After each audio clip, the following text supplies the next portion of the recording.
Be glad we no longer have the death penalty. If you were a criminal in the centuries before Christ, you really didn't want to get caught. They didn't have electricity, so the electric chair couldn't be used for your execution. Nor had they discovered pancuronium bromide or potassium chloride for lethal injection.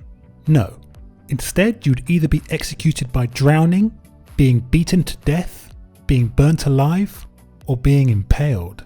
As society became supposedly more civilized, additional means of execution included being burnt at the stake, being boiled alive, hanging, and beheading. Of course, there was always a jackpot in the world of executions, and that was hanging, drawing, and quartering. First, you'd be hung until you were nearly dead. After that, you'd be tied to a table, and while alive, your guts and sex organs were removed. That was the drawing part.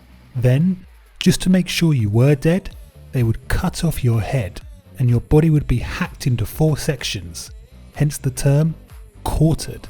By the 1700s, the law had gone a bit nuts, and there were 222 crimes which were punishable by death, including chopping down a tree and robbing a rabbit warren. As a consequence, during the reign of Henry VIII, 2 of his wives were included in the 72,000 people he had executed during his reign. Fortunately, by 1837 the legal system was reformed, and the number of crimes punishable by death was reduced to a mere 100. Yes, only 200 years ago you could still be executed for committing one of 100 crimes. Even during Victorian times, public executions still took place for such petty crimes as stealing food or a horse, with Sarah Dasley being the last woman to be executed in public before the Prisons Act of 1868 banned public executions. So nice were the Victorians that from 1874 onwards, they decided to look into different ways of making executions less painful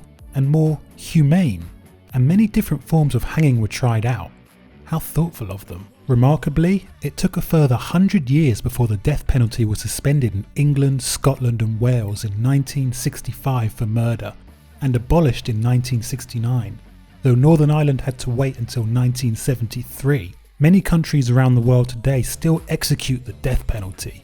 Excuse the pun. Curiously, it was not until 1971 that the death penalty was abolished for causing fire or explosion in a naval dockyard, ship, magazine or warehouse, in 1981 for espionage, and 1998 for piracy with violence. Do like and subscribe if you enjoyed the video, and from all of us at History HQ, we'll see you next time.